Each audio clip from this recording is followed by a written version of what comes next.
오늘 우리가 읽은 이 본문의 말씀은 우리가 앞서 보았던 갈라디아서 3장에 있는 내용과 우리가 연속적으로 이어서 보는 것이 필요합니다. 왜냐하면 동일한 내용이고 또 동일한 주제를 가지고 계속해서 사도 바울이 이 복음에 대한 내용들을 변증을 하고 있기 때문에 그렇습니다. 그래서 3장 29절을 보면요, 바울은 예수 믿는 그리스도인들은 약속대로 유업을 이을 자들이다. 그래서 그들이 바로 아브라함의 자손들이다 라고 설명을 하고 있기 때문에 그렇습니다. 이제 예수 그리스도께서 모든 율법의 의를 성취하셨기 때문에 이제 신약에서는 더 이상 구약의 제사 그리고 그 의식법과 그 다음 여러 율법이 정한 규례들 그리고 날과 달과 절기들 이런 것들은 이제 모두 다 폐하여진 것입니다. 그래서 오늘 10절 말씀에도 보면 너희가 날과 달과 절기와 해를 삼가 지키니 라고 이렇게 사도 바울이 말하고 있는 걸 볼 때 이미 예수 그리스도로 말미암아 구약의 모든 율법의 의식들이 이제는 다 폐하여졌다는 것을 알 수가 있죠. 그리고 이제는 또 그리스도 안에서는 유대인이나 헬라인이나 종이나 자유자나 남자나 여자나 다 그리스도 예수 안에서는 이제 하나가 되었다. 하나가 되었다는 말은 이전에 서로 구별짓고 나뉘어지고 이렇게 했던 것들 이 모든 것들조차도 다 이제 철폐되고 이제는 그들이 믿음 안에서는 할례자들이든 무할례자들이든 헬라인이든 유대인이든 간에 모두가 다 믿음 안에서 이제 하나가 된다는 얘기를 해주고 있는 것입니다. 그래서 바울은 이 유업을 이을 자가 모든 것의 주인이나 어렸을 동안에는 종과 다름이 없어서 몽학 선생 아래에서 가르침을 받았던 것처럼 유대인들도 이 율법이라고 하는 몽학 선생 아래에서 이제 이 아이가 성인이 될 때까지는 아버지가 이 몽학 선생에게 이 자녀를 훈육하게 했던 것처럼 이 세상의 초등학문 즉 율법 아래에 있게 함으로써 종노릇 하였다라고 이렇게 바울이 지금 설명을 하고 있어요. 자, 여러분 우리가 구약의 이스라엘 백성은 그러니까 하나님께서 때를 정해 주신 거예요. 그래서 일정한 기간 동안은 그들이 율법 아래에서 율법에 복종하면서 살아야 했습니다. 물론 그들이 율법 아래에서 살았다고 해도 그들의 신분은 하나님의 자녀였어요. 그렇죠? 그래서 하나님께서 그 자녀됨의 표시로 이스라엘 백성들에게서는 난지 8일 만에 할례를 받게 함으로써 이스라엘의 모든 백성들이 바로 언약의 인을 그것을 통해서 이제 치게 하신 거죠. 그러니까 이스라엘 백성들도 하나님의 자녀였지만 그러나 그들이 어느 정도 아들로서의 자유를 누리기는 했어요. 그러함에도 불구하고 구약의 모든 시대는 율법의 멍에 아래에서 그들이 매여 있었어요. 아직은 복음의 시대가 아니었기 때문에 율법이라고 하는 이런 의식법이라든가 여러 제사의 규례라든가 율법의 여러 절기라든가 이런 것들 아래에서 매여서 하나님을 섬기는 시기였던 거죠. 그러니까 하나님의 자녀로서의 언약의 인을 가지고 있음에도 그들의 신앙의 상태는 신약과 비교를 하면 완전한 자유 가운데에 있지는 않았다는 결론을 얻을 수 있어요. 왜냐하면 의식에 의해서 항상 그들은 규제를 받았잖아요. 자유함이 없었잖아요. 날에 대해서도 자유롭지 못했잖아요. 우리가 주일을 성수한다고 해서 주일을 안식일처럼 지키는 건 아니죠. 여러분 주일을 구약의 안식일처럼 지키는 것은 미신입니다. 왜냐하면 구약의 안식일 율법도 그리스도로 말미암아 모든 날이 다 폐하여졌기 때문에 그래요. 그러면 왜 주일을 지킵니까? 그러면 왜 우리가 그 주일을 안식 후 첫날로 정해가지고 예배를 드리고 그날 우리가 하나님 섬기고 그럽니까? 왜 주일을 지켜야 한다, 성수해야 한다, 그렇게 말을 합니까? 그것은요, 율법이 명한 안식일의 규례를 따라서 주일 성수를 해라는 말이 아니에요. 간혹가다 어떤 분들은 보면요, 그리스도께서 복음으로 모든 율법을 다 폐했는데 왜 주일 성수를 하라 그러냐? 성수란 말은 지킨다는 말이잖아요. 거룩하게 지킨다. 그거를요, 오해하는 분들이 있습니다.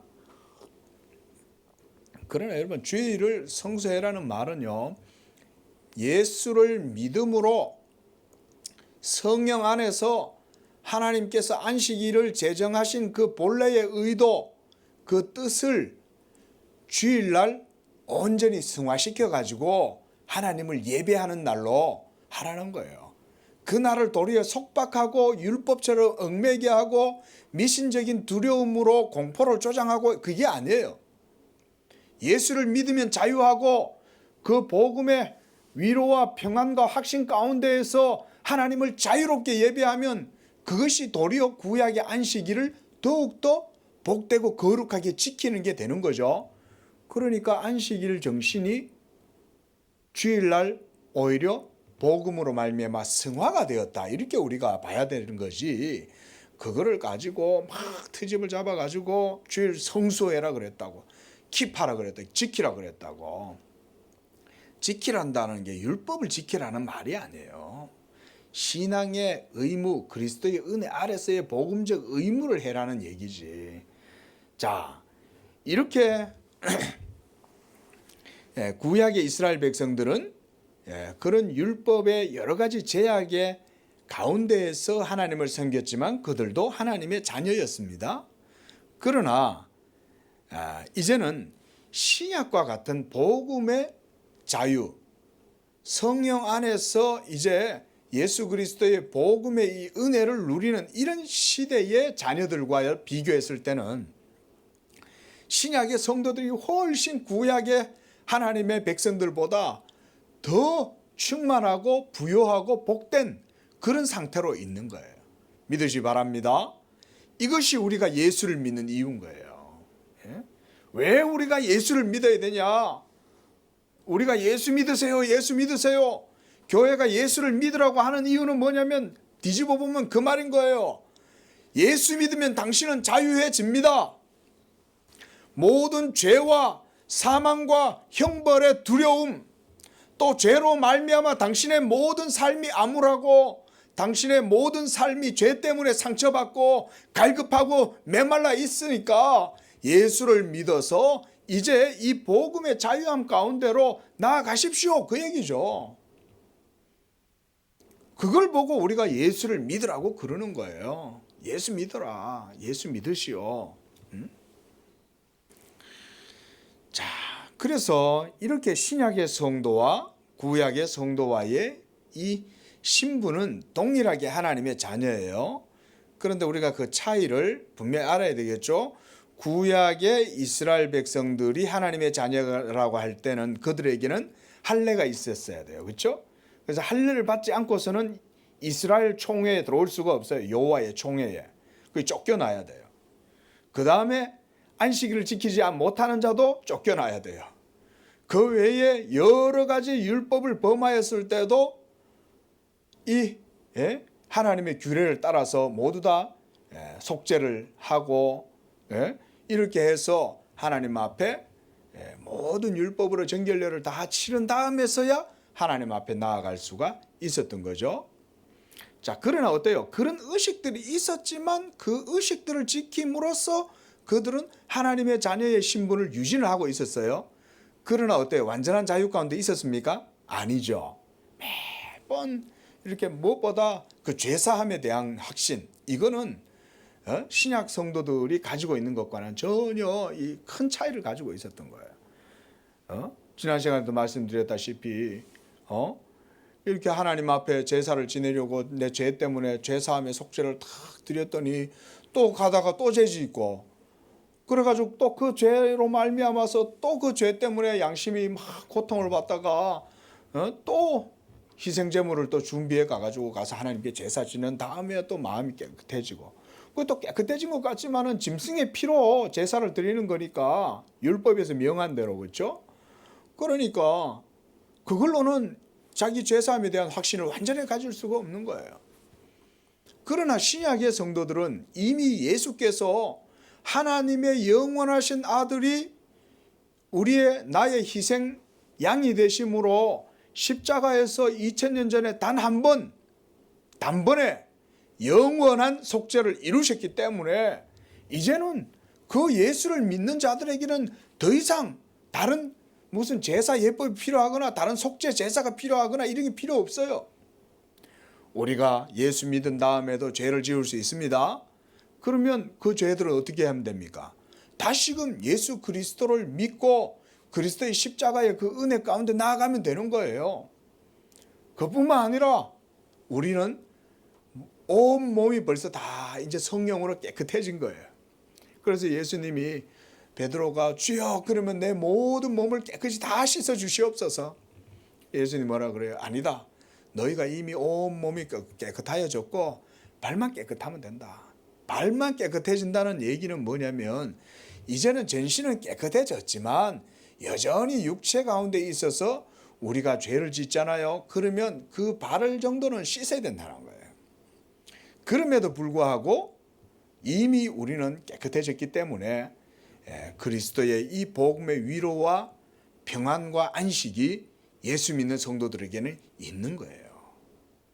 그러므로 성령의 사람들도 자칫 실수하고 범죄하기도 하겠지만 그러나 그리스도 예수의 은혜 아래 회개하고 다시금 나오면 주는 미쁘시고 의로우사 모든 죄를 다 용서해 주신다. 그러니까 이게 바로 복음의 평안인 거예요. 이렇게 보면 구약시대 성도들의 영적인 평안과 또 그런 은혜들을 누리는 방식과 신약의 성도들이 복음 안에서 누리는 영적인 평안과 안식, 방식들, 이 비교보면 완전히 그 차이가 크죠. 우리는 양이 필요 없고 소가 필요 없고 짐승의 피가 필요 없잖아요. 그리고 예루살렘 성전에 3대 절기를 다 지키러 올라갈 필요도 없어요. 그냥 이곳에서 하나님의 아들 예수의 이름을 부르고 예수를 믿고 예수의 이름으로 하나님께 제사함을 구하고 기도하면 그 하나님 복을 주시는 거예요. 얼마나 그 차이가 큽니까? 자, 이렇게 바울이요, 본문에서는 예더냐 아래 있었던 이스라엘과 이렇게 신약의 교회를 비교하면서 그들과 우리 사이에 어떤 유사점이 있고 또 어떤 점에서 차이가 있는지를 보여주는 거예요. 그래서 우리가 성경 공부를 할 때 예더냐과 새언약, 율법 아래에서 하나님을 섬겼던 이스라엘 백성들의 신앙, 그리고 신약의 복음 아래에서 신앙생활을 하는 신약 성도들의 신앙의 본질적인 차이 또는 통일성, 이거를 우리가 바르게 그래서 공부를 해야 하는 것입니다. 자, 그래서 사도 바울은요, 이렇게 이제 2절에서 그 아버지가 정한 때까지 후견인과 청지기 아래에 있게 했다, 이렇게 말합니다. 여기서 후견인과 청지기다, 이 말은 바로 몽학선생을 얘기하는 거예요. 그래서 그 아버지가 그 자녀들을 훈련시키기 위해서 정한 때까지 율법 아래에서 묶어두셨다는 거예요. 그 율법 아래 있는 것 자체가 은혜예요. 그래서 율법에 대해서 우리가 부정적인 이미지를 가지고 있으면 안 됩니다. 율법 자체는 벌써 하나님께서 우리 죄인들을 대신해서 저 이스라엘 백성들을 모형으로 삼아가지고 그들에게 하나님의 자비로운 그 부성적인 사랑을 보여주신 거예요. 그래서 율법 아래에서 이스라엘 백성들로 하여금 하나님의 자녀의 삶을 살아감으로써 하나님을 어떻게 섬길 것인가, 그리고 우리가 어떻게 하나님 앞에서 믿음으로 하나님을 섬길 것인가, 이런 것들에 대해서 율법이 배우도록 해 주셨다는 거예요. 자, 그래서 3절에 보면 바울은 이와 같이 우리도 어렸을 때에 이 세상의 초등학문 아래 있어서 종노릇하였다, 이렇게 말합니다. 이것은 율법 아래에 있었던 백성들뿐만 아니라 율법 이외의 이방인들도 사실은 마찬가지입니다. 오늘 여기 보면요, 이제 8절에 보면 너희가 그때에는 하나님을 알지 못하여 본질상 하나님이 아닌 자들에게 종노릇하였다, 이러죠. 그 율법 아래에서 종과 같이 하나님을 섬겼던 그런 이스라엘의 신앙과 함께 이방인들은 율법 없이 무할례자로서 하나님이 아닌 것들을 섬기면서 종노릇하는 거예요. 어떤 의미에서 보면 둘 다 비슷해요. 그래서 하나님이 아닌 자들이라는 것은 헛된 신을 얘기하는 거죠. 죽은 신들을 섬기고 우상들을 섬기면서 그런 것에 종노릇하였고, 그랬는데 이제 하나님께서는 이 유대인이나 이방인이나 모두 다 때가 차서 그리스도로 말미암아 이 둘이 모두 다 그리스도 안에서 모든 종의 신분에서 벗어나서 자녀의 신분이 되도록 해 주셨다, 이렇게 말씀합니다. 4절에서 그래서 바울이 때가 차매 이렇게 얘기합니다. 여기서 때가 찼다, 이 말은 하나님의 섭리의 때, 하나님의 경륜, 말하자면 우리가 하나님의 언약의 경륜이 이제 작정하신 때가 찼다는 거예요. 경륜의 때가 찼다는 거예요. 그래서 구약시대 때는 계속해서 율법 아래에서 하나님께서 이스라엘 백성들을 훈육하다가 그게 이제 때가 차니까 마침 그 때가 되니까 이제 그리스도께서 오시는 거예요. 우리가 다시 한번 일갈해 보면 구약시대의 모든 이스라엘의 역사를 살펴보면 우리가 비교적 이제 간단하게 이해가 되죠. 하나님께서 아브라함을 메소포타미아에서 부르신 다음에 가나안 땅에 들어가서 아들과 손자 이삭과 야곱이 그곳에서 지내다가 이제 하나님의 언약을 따라서 약속하신 말씀을 따라서 애굽으로 요셉이 내려가고 거기서 400년 동안 야곱 족속들이 거기서 이제 생육하고 번성했다가 이제 하나님이 또 때가 되니까 모세를 보내주시는 거죠. 그것도 다 하나님이 뗀 거예요. 400년간 종살이라 그랬으니까. 그 400년이 지나서 모세가 가서 또 그들을 이끌어 가지고 또 이 광야에서 이 시내 광야에서 계속 또 40년 동안 지내게 하다가 그러고 나서는 모세는 또 들어가지도 못해요. 그 모든 40년의 과정이 다 뭘 보여주냐? 하나님의 율법 아래에 있던 백성들의 모습을 보여주는 거예요. 그리고 하나님도 율법을 통해서 이스라엘 백성들을 이 광야 같은 세상에서 우리 이끌어 가시는 모습들을 그걸 통해 보여주는 거예요. 그러고 나서 여호수아를 통해서 가나안 땅에 또 들어가고 또 그 가나안 땅에 들어갈 때에도 하나님의 율법의 명령을 따라서 가나안을 정복하고 그렇게 해서 그 모든 또 이제 가나안 정복이 이루어지고 나서는 또 사사시대가 있고 또 사사시대가 다 또 뭐 계속 흥망성쇠가 있잖아요. 몇 번이고 또 사사시대에 하나님께서 이스라엘 백성들을 징계했다가 또 구해주시기도 하고 이러다가 결국은 또 이제 사무엘에 이르러서는 이제 사울 왕이 초대 왕이 되고 그 다음에 이 사울이 또 죽고 난 이후에 하나님께서 이제 이 다윗을 이 이스라엘의 왕으로 하나님께서 세우셔서 이 다윗 언약을 견고하게 또 세우고 이 다윗의 언약을 따라서 이스라엘 왕조가 계속해서 또 이루어지잖아요. 그렇죠? 그래서 솔로몬 이후에 이스라엘이 계속 쇠락해 가다가 결국은 바벨론 포로가 되고 자, 이런 과정들이 계속 있었죠. 이 모든 것들이 이스라엘의 범죄와 실패와 이런 것들의 역사였지만 이것 또한 그래 따지면 하나님의 은밀한 섭리 가운데 모두 다 이루어지는 거예요. 그래서 다니엘에 이르러서는 하나님께서 예언을 하시잖아요. 예? 느부갓네살을 통해서 꿈을 꾸게 하신 다음에 이제 머리가 있고 머리에는 금이고 은이고 구리고 그 다음에 구리와 함께 철이 있고 철과 함께 또 진흙이 같이 이렇게 섞여 있는 나라의 시대가 될 때 하나님께서 한 돌을 들어서 딱 그 세상 권세의 모든 나라들을 다 하나님께서 박살을 내신다. 그게 바로 예수 그리스도께서 오실 때죠. 바로 하나님의 모든 때는 이렇게 다 준비가 되어 있는 거예요. 그래서 때가 참이란 얘기는 오늘 이 본문에 보면 4절에 때가 참에 하나님이 그 아들을 보내사 여자에게 나게 하셨다라는 말은 동정녀 마리아에게서 이렇게 예수 그리스도께서 이제 때가 되어서 성육신하셨다 이 말인 거예요. 그리고 또한 율법 아래에 나게 하셨다 이렇게 말합니다.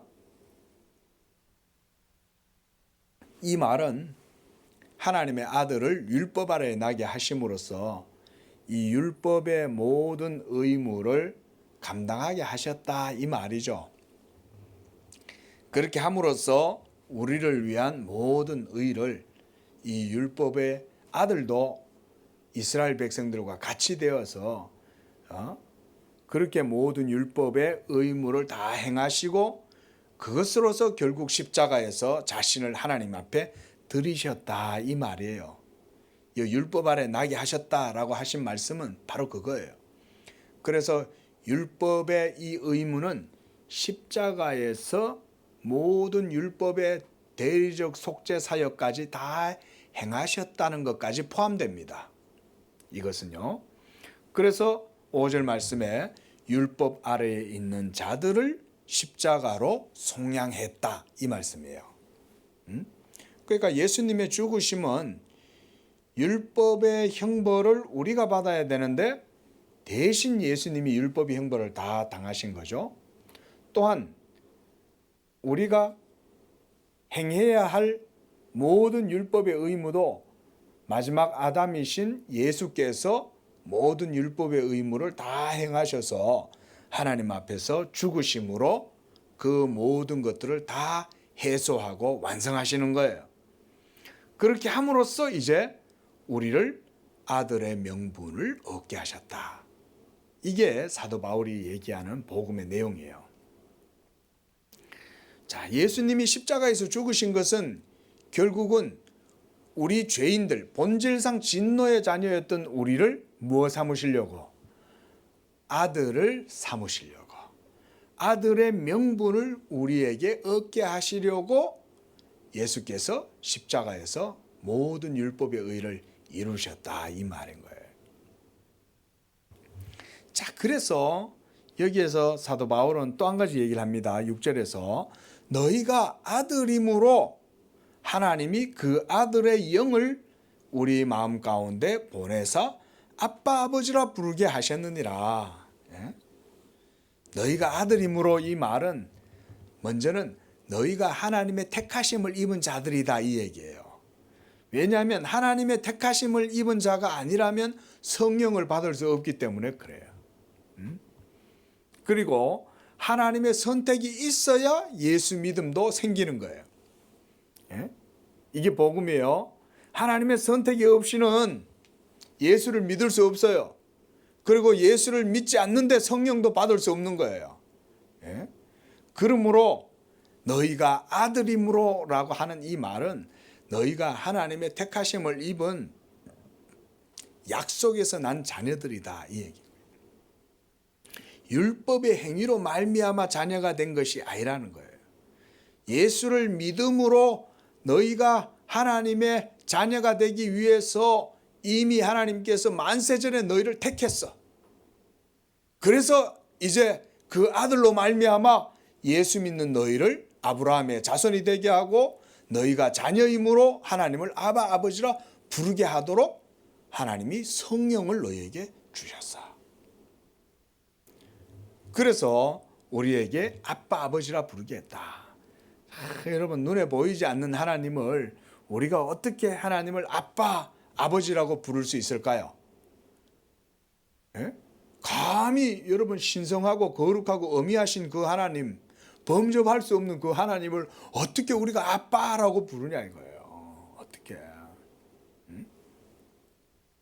그것은 성령으로 말미암아 친히 믿는 자 속에서 우리가 하나님의 자녀라는 것에 대한 확신을 주시기 때문에 우리가 하나님을 아빠라고 부르는 거예요. 믿으시기 바랍니다. 이것이 우리 기독교 신앙이에요. 우리가 예수님을 믿을 때에 예수 믿는 모든 사람들은 다 하나님의 자녀예요. 하나님의 자녀. 그러므로 하나님께서 아들의 영을, 그리스도의 영을 우리에게 주심으로 우리가 아빠, 아버지라고 부를 수 있게 된 거예요. 자, 그래서 이제 그들은 7절에 이후로는 그들은 이제는 종이 아니에요. 더 이상 율법 아래에서 몽학 선생 아래에 있을 때처럼 그렇게 종의 신분으로 있지 않아요. 예? 노예에게 훈육받고 후견에게 양육받고 그래서 종 아래에서 살던 시대가 아니에요. 이제는. 예? 그리고 종이 아니므로 아들이니 아들이면 하나님으로 말미암아 유업을 이을 자니라. 그게 바로 3장 29절에서 바울이 아브라함 언약 아래에서 예수 믿음을 설명하는 내용이 바로 여기까지 그렇게 되는 것입니다. 그래서 다시 한번 3장 29절을 보십시오. 너희가 그리스도의 것이면 곧 아브라함의 자손이요 약속대로 하나님 나라를 유업으로 이을 자다. 그 얘기죠. 지금 우리 양재교회 성도들 예수 믿는 우리 여러분들도 이와 같이 아브라함의 자손이요 이 땅에서 이제는 하나님의 나라를 유업으로 잇고 이어서 살아가는 여러분들 모두 다 상속인인 줄로 믿습니다. 여러분 이런 신앙을 가지셔야 됩니다. 그래서 여러분들이 이 땅에서 살아가실 때도 여러분 저 하늘에만 천국에만 유업이 있는 게 아니에요.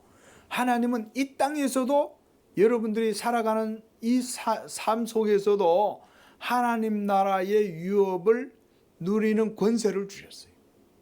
이걸 믿으셔야 돼요. 물론 더 소중한 것은 이 땅의 것은 잠시 있다가 없어질 것이고 물론 이 땅에서 우리는 나그네예요.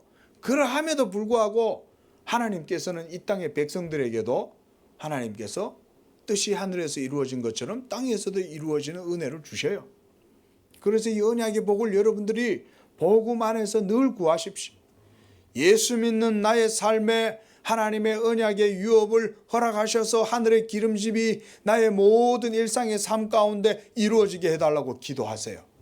예? 이런 게 언약 신앙이에요. 언약 신앙은 저 천국에만 가는 게 언약 신앙이 아니에요. 물론 천국에 가는 게 훨씬 더 본질적인 것이긴 하지만 우리가 천국에 간다는 의미보다는 뜻이 하늘에서 이루어진 것처럼 땅에서 이루어지는 삶이 어떻게 보면 신학적으로 훨씬 더 복음적인 삶이에요. 그래서 여러분들의 예수 믿는 여러분들의 삶이 언약의 삶이 되고 그래서 사도 바울도요. 에베소 교회 장로들한테 그러잖아요. 하나님께서 그 말씀으로 너희 가운데 거룩함을 입은 무리들 가운데 기업이 있게 하시리라 그러잖아요. 하나님의 말씀을 믿고 예수 믿음으로 언약의 신앙으로 하나님을 섬기고 살면 말씀 때문에 예수 믿는 여러분들의 모든 삶에 여러분들의 자자손손 하나님의 기업이 여러분들 성도의 삶의 기업이 형성되는 거예요. 믿으시기 바랍니다. 이거 번영신학 아닙니다. 번영신학하고는 괴가 틀려요. 예수 믿으면 번창하고 막 믿음의 가물이 생기고 그런 의미로 하는 거는요. 그건 성경을 잘못 이해해서 그런 표현을 하는 거고요. 우리 언약신앙은 이 땅에 기름짐이 있어요. 하나님께서 물론 이스라엘 백성들에게는 예표적으로 그들에게는 가나안 땅을 통해서 유업을 보여주셨지만 영적인 유업이 신약 성도들에게도 여전히 있습니다. 그렇다고 해서 신약 성도들, 예수 믿는 성도들에게 무슨 삶의 어려움이 없고 시험이 없고 여러 가지 고통스러운 일들이 없을 것이다, 이런 말은 아니에요. 그러함에도 불구하고 믿음의 기업을 하나님께서 예수 믿는 이 땅의 성도들과 그 자손들이 누리도록 하신다. 이걸 분명히 우리 성도님들도 기억을 하셔야 됩니다. 자, 그래서 아들이니 하나님으로 말미암아 유업을 받을 자다. 물론 여기에서의 유업은 저 천상의 하나님 나라를 유업으로 얘기한 게 맞죠. 그러함에도 불구하고 이 땅에서도 성도들은 그런 것을 누리는 것입니다. 자, 그러나 이제 사도 바울은요, 갈라디아 교인들에게 다시 한번 이제 그들을 책망하는 논조로 말합니다. 너희가 그때는, 그러니까 예수님을 믿지 않을 때 이 말이죠. 너희가 예수 없이 믿음 없이 살 때는 본질상 하나님이 아닌 그런 헛된 우상들을 섬기고 헛된 신을 섬기면서 그런 것들에게 종노릇 하였더니 이제는 너희가 예수 믿음으로 신분이 바뀌었다는 거예요. 9절 말씀이. 그래서 이제는 너희가 예수를 믿어서 성령을 받았고 그 성령 받음으로 너희가 하나님을 아바 아버지라고 부르고, 이렇게 해서 너희가 진리의 도가 너희 가운데 거하고 그 진리의 복음으로 인해서 너희가 하나님과 인격적인 관계가 되지 않았냐. 우리 기독교의 신앙은 살아계신 하나님과의 인격적 관계를 말해요. 하나님은 어디 멀리 떠나 계시고 감춰져 있는 그런 분이 아니에요. 예수 복음 가운데 자기의 영광의 광채를 다 보여주시는 분이에요. 예? 그래서 우리가 늘 복음을 선포하고 증거해야 되는 거예요. 왜? 하나님의 그 영광의 광채와 얼굴은 예수 그리스도의 복음을 통해서만 죄인들에게 비추기 때문에, 그래서 우리 양재교회가 이곳에서 복음을 증거하고 이 복음 가운데 하나님의 일들을 감당하려고 지금 기도하는 가운데 나아가는 거잖아요. 그러므로 이 하나님을 인격적으로 만난다는 말은 뭐냐면은 하나님과의 언약 관계 속에서 하나님과 교통한다, 이 말인 거예요. 뭐 신접한다, 이런 것들은 그 완전 가정스럽고, 하나님의 율법에 의하면 그런 것들은 모두가 다 형벌을 받는 거죠. 여러분, 기독교에서 하나님을 아는 것, 하나님을 인격적으로 안다는 것은요, 그런 방식에 의해서 하나님을 아는 게 아니에요. 그리스도 예수를 믿음으로 하나님과의 진리의 말씀으로 연합하고 그 안에서 언약의 관계가 이루어짐으로써 하나님을 아바 아버지라고 부르게 되고 나는 그의 자녀가 되게 되고, 이 믿음의 도로 말미암아 하나님의 백성 되는 것, 이게 하나님을 인격적으로 아는 거잖아요. 그러면 내 속에, 믿는 자 속에 누가 거하시는 거예요? 성령이 거하시잖아요. 그래, 예수 믿음으로 성령 받은 그 사람 속에 그리스도의 영이 거하기 때문에 이제 그는 그리스도와 연합된 자가 되었고, 그리스도와 연합해서 하나님과 이제는 언약의 관계 속에서 하나가 되는 거예요. 이게 우리 기독교 신앙이란 말이죠. 그게 바로 언약의 완성이에요. 구약의 모든 이스라엘의 언약의 핵심은 그들은 내 백성이 되고 나는 그들의 하나님이 되는 거잖아요. 이게 바로 언약의 방식으로 이루어지는 건데, 예수 그리스도의 복음이 이제는 바로 그 일을 이루어지게 하는 거죠. 구약시대 때 하나님의 자녀가 되는 방법은 율법을 지킴으로 쓰였잖아요. 그렇죠? 너희가 내 율법을 지킴으로 너희로 하여금 내 자녀가 되게 하고 내 백성이 되게 하는 게 구약의 율법이었습니다. 그런데 이제는 어떻게 하나님의 자녀가 되냐 이거예요.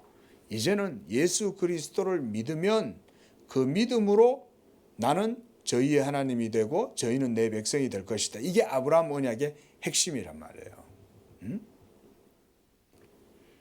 그러므로 이제 이렇게 하나님을 인격적으로 알게 되었으니 너희가 더욱이 하나님의 아신 바가 되었는데, 그렇죠?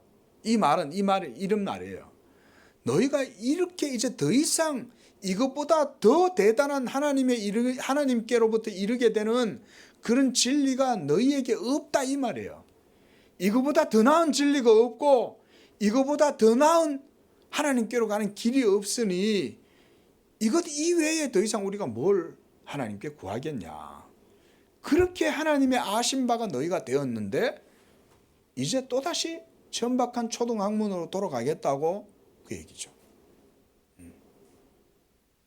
어찌하여 다시 약하고 천박한 초등학문으로 돌아가서 다시 그들에게 종로로 달려 하느냐. 다시 율법 아래에서 또 종로로 하려고 또 미신적으로 하나님을 섬기려고 여러 가지 율법과 규례로 무장을 해가지고 멍에를 쥐고 그렇게 해서 수고스럽게 하나님을 섬겨야 직성이 풀리겠냐 그 얘기죠. 자, 이 신앙생활을 할 때도요 이렇게 여러분 주의하셔야 됩니다. 똑같이 교회를 다니고 신앙생활을 하는 것 같아도요 목사가 가만히 보면 저 사람은 율법반이 있어요. 율법반 교회 내도 예? 여러분 뭐냐면 이 사람은 목사가 막 뭔가가 율법처럼 막 명령을 하고 여러 가지 막 어떤 종교적인 의무를 지워주고 그렇게 해가지고 막 하면 오히려 열정적이 되는 사람이 있어요. 이런 사람들은 소위 율법반. 복음반은 어떤 사람들이냐.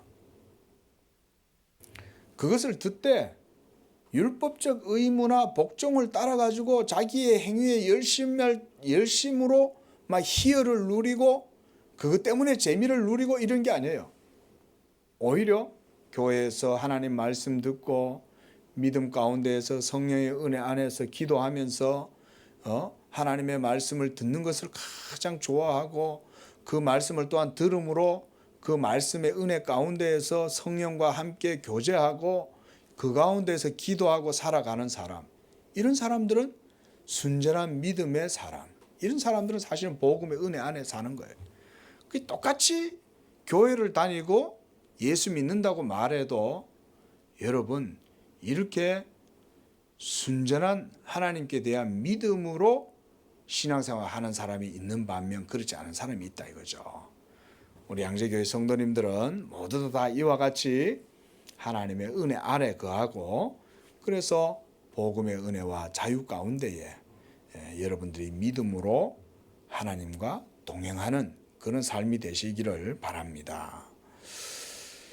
자, 이래서요 이제는 더 이상 날과 달과 절기 그리고 여러 가지 이런 해를 섬길 필요가 없다는 거예요. 안식년이 필요 없습니다. 더 이상 어떤 분들은 보면 뭐 안식년이다 이런 걸 지켜야 된다 희년이다 막 이런 얘기를 하시는 분들이 있는데 물론 그 의미는 좋아요. 그러나 복음적으로는 이미 모든 그런 구약의 일들은요 이제 다 폐하여졌다. 그래서 11절에 내가 너희를 위하여 수고한 것이 헛될까 두려워하노라. 그렇잖아요. 겨우 끄집어내 놨더니 또다시 그쪽으로 막 또 들어가려고 그러면 얼마나 답답하겠어요. 사도 바울이 지금까지 갈라디아 교인들을 위해서 수고하고 헌신한 그 이유가 뭡니까? 바로 죄 가운데에서 율법 아래 매여서 죄의 종로로 타고 사망의 두려움 가운데에서 살아가는 사람들, 그들을 이끌어내 가지고 복음의 자유 가운데에서 행복과 평안과 참된 안식과 위로를 누리게 하고 평안을 누리게 한 거 아닙니까? 모두 다 예수 믿음으로 그 모든 일들이 다 이루어지는 거 아니에요? 그래서 여러분 이 교회의 사역의 주된 핵심은 성도들을 예수 믿음의 반석 위에 든든하게 세우는 거예요. 그러기 위해서 항상 교회가 이 복음의 말씀을 늘 증거하고 성도들도 그 복음의 말씀으로 무장을 시켜야 돼요. 예수 믿음 이외에는 복음 위에 든든하게 세워질 수 없다는 것을 분명하게 가르치는 게 교회가 할 일 아니에요? 자, 그렇게 해서 사도 바울이 지금까지 수고했는데 헛될까 두려워한다. 이렇게 지금 갈라디아 교인들을 책망을 하고 있습니다. 자, 이와 같이 사도 바울이 왜 이렇게 갈라디아 교회를 향하여서 이렇게 얘기를 하느냐, 바로 예수 그리스도의 복음 때문에 그러는 거예요. 복음의 가치가 율법보다 훨씬 우월하고, 그래서 예수 그리스도를 믿음으로 성도가 누리는 종기와 그런 축복들이 복음과는 또 율법과는 비교될 수 없는 그런 것들이기 때문에 사도 바울이 이렇게 이제 강조를 하는 것입니다. 아무쪼록 우리 모든 성도님들도 예수 믿는 가운데에서 이와 같은 성령의 은혜를 누리고 그 안에서 하나님과의 이 언약의 관계가 정말 복되고 아름답게 이루어짐으로 이 그리스도의 복음의 평안을 누리고 또 하나님 나라의 유업을 여러분들이 이 땅에서도 누리게 되는 그런 복된 성도들의 삶이 되시기를 축원드립니다. 기도하겠습니다.